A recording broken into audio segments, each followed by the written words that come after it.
Sorry ass DJ.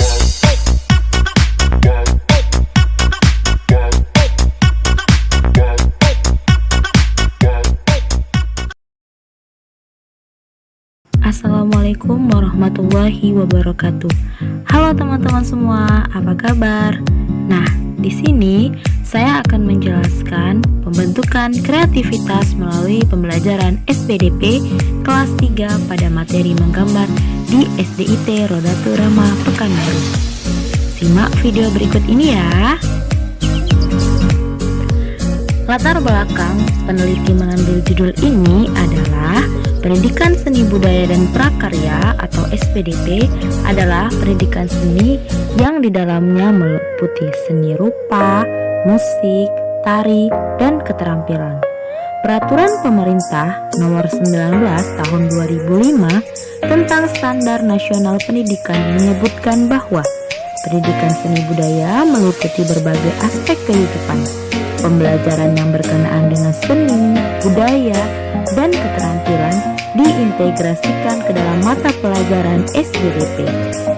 Pembelajaran seni rupa memiliki tujuan pengembangan keterampilan, menggambar, menambahkan kesadaran budaya lokal, mengembangkan kemampuan apresiasi seni rupa siswa, menyediakan kesempatan mengaktualisasi diri, mengembangkan penguasaan disiplin ilmu seni rupa, dan mempromosikan gagasan multikultural. Pembelajaran seni memang erat kaitannya dengan keterampilan dan kreativitas siswa. Nah, seorang dapat mengembangkan kreativitas berupa kegiatan imajinatif atau sintesis pemikiran yang hasilnya bukan hanya perangkuman, tapi juga mencakup pola-pola dan gabungan informasi. Dalam mengungkapkan ide, imajinasi, dan fantasi dapat dilakukan dengan menciptakan karya seni rupa. Kegiatan menggambar merupakan salah satu cara mengekspresikan pikiran-pikiran atau perasaan. Pada SDIT Rodatul Rahma terdapat mata pelajaran wajib yang sudah diatur pada kurikulum 2013 dari Kemendikbud, yaitu mata pelajaran SPDP yang mencakup ke dalam 3, yaitu seni rupa, musik, dan kerajinan. Guru yang mengajar mata pelajaran SPDP adalah guru kelas masing-masing. Pada penelitian ini, fokusnya sesuai dengan variabel yang sudah ada pada pembentukan kreativitas pada pembelajaran SPDP kelas 3 dalam materi menggambar dan faktor-faktor pendukung kreativitas siswa. Metode penelitian ini adalah kualitatif deskriptif dengan pengumpulan data menggunakan triangulasi yang terdiri dari observasi, wawancara, dan telaah dokumen. Sumber data dari penelitian ini terdiri dari 1 orang guru kelas dan 10 siswa dengan menggunakan teknik random sampling. Alasan peneliti mengambil teknik random sampling karena peneliti hanya membutuhkan 10 orang sampel acak dari 35 siswa untuk diteliti. Sedangkan teknik analisisnya menggunakan analisis deskriptif. Langkah-langkah awalnya yaitu dimulai dengan wawancara guna mendapatkan data tentang proses pembentukan kreativitas, dilanjutkan dengan observasi untuk mengamati proses pembentukan kreativitas khususnya materi menggambar, dan yang terakhir adalah telaah dokumen untuk memperkuat hasil dari pengumpulan data yang digunakan dalam penelitian. Kita masuk ke dalam pembahasan. Yang pertama yaitu indikator dari kreativitas. Nah, indikator pertama dalam pembentukan kreativitas adalah mengobservasi hasil karya atau analisis objek. Kreativitas suatu produk berupa benda atau karya-karya kreatif lain yang dapat diobservasi wujud fisiknya. Metode ini tidak cukup memadai untuk digunakan sebagai metode yang objektif untuk mengukur kreativitas. Namun, kelebihan metode ini adalah secara langsung dapat menilai kreativitas yang melekat pada objeknya. Nah, yang kedua yaitu pertimbangan subjektif. Pertimbangan subjektif ini adalah dilakukan oleh guru sebagai ahli dari penimbang kreativitas. Yang ketiga yaitu kepercayaan diri. Hal ini senada dengan pendapat Yulianto dan Nasori bahwa tanpa memiliki rasa kepercayaan diri secara penuh, seseorang tidak akan dapat mencapai kreativitas yang tinggi. Nah, yang keempat yaitu inventoris biografis atau pengaitan kehidupan orang-orang kreatif dengan pengalaman pribadi siswa yang berhubungan dengan lingkungannya. Teman-teman sekalian, ciri-ciri anak kreatif yaitu yang pertama, rasa ingin tahu yang besar atau seringnya siswa bertanya dengan guru mengenai pembelajaran SPDP termasuk materi menggambar, sehingga siswa terus menggali informasi dengan maksimal. Ciri kedua yaitu kaya akan inisiatif. Inisiatif adalah perkembangan yang muncul di mana anak mulai mendengarkan kata hati ketika akan melakukan sesuatu. Anak belajar fantasi dan hal ini menjadi dasar bagi anak untuk menjadi kreatif dan memiliki keinginan untuk melakukan sesuatu. Ciri ketiga yaitu tertarik dengan hal-hal yang berkaitan dengan kreativitas sesuai dengan minat masing-masing.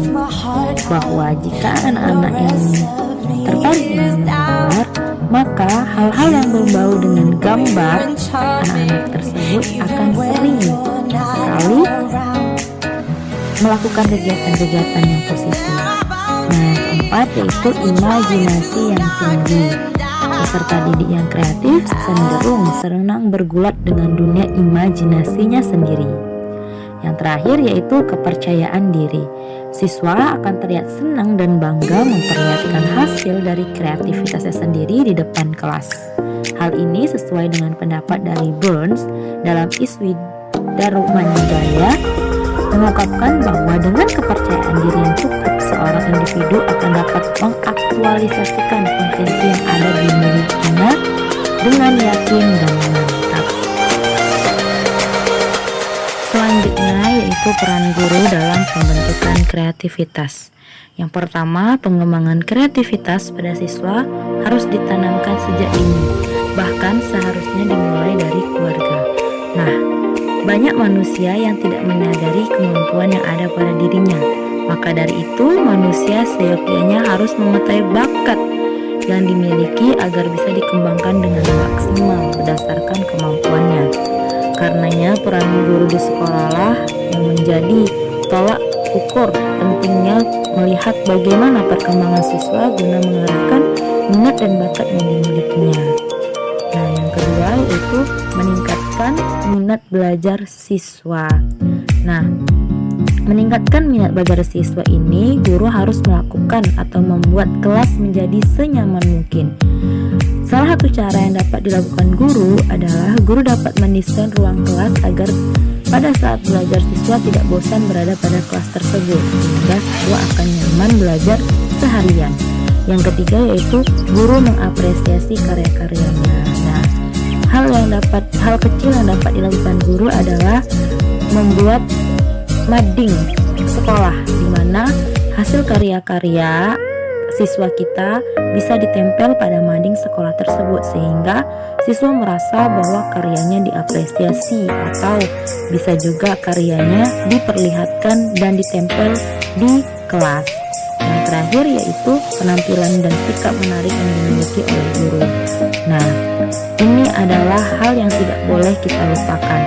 Guru merupakan contoh untuk siswanya, sehingga guru harus menjaga sikap perilaku agar dapat mencontohkan contoh-contoh yang positif untuk siswanya. Teman-teman semua, faktor penentu kreativitas itu ada dua. Yang pertama, faktor pendukung kreativitas. Nah, di sini lingkungan sangat berpengaruh untuk pembentukan kreativitas anak. Kenapa? Karena si sekolah harus memberikan dukungan yang baik guna meningkatkan minat dan bakat siswa. Kreativitas itu membutuhkan dari dukungan lingkungan. Nah, melalui lingkungan yang baik, anak dapat berkembang dengan baik pula. Yang kedua yaitu faktor minat dan motivasi.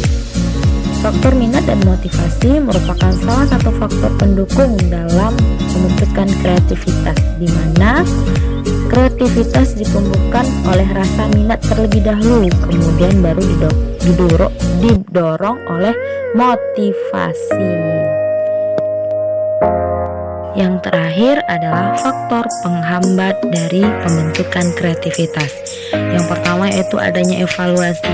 Evaluasi tidak boleh dilakukan pada saat proses siswa berkarya karena akan menimbulkan perasaan pada siswa, yaitu perasaan tidak nyaman. Jadi evaluasi harusnya dilakukan pada saat akhir. Nah, yang kedua yaitu persaingan. Antar siswa pun tidak boleh ada saling menjatuhkan dengan teman sejawat. Nah, di sini diperlukannya adalah persaingan yang positif atau yang sehat. Dan yang ketiga yaitu lingkungan yang membatasi. Seharusnya baik orang tua maupun guru dan pihak sekolah harus memberikan dukungan dan kesempatan yang sama. Kesimpulannya adalah pembentukan kreativitas untuk menumbuhkan dan membentuk karakter orang yang kreatif dengan memberikan pengalaman belajar, pengetahuan, dan motivasi melalui pembelajaran SPDP materi menggambar. Dari pembelajaran SPDP materi menggambar ini diketahui bahwa siswa kelas 3 SDIT Rodatul Rahmah sudah memiliki kreativitas yang baik, seperti mempunyai rasa ingin tahu yang besar dan selalu bertanya ketika pelajaran SPDP materi menggambar berlangsung. Kaya akan imajinasi, yaitu dengan menghasilkan karya dengan percaya diri. Cukup sekian video yang dapat saya sampaikan, semoga bermanfaat. Terima kasih.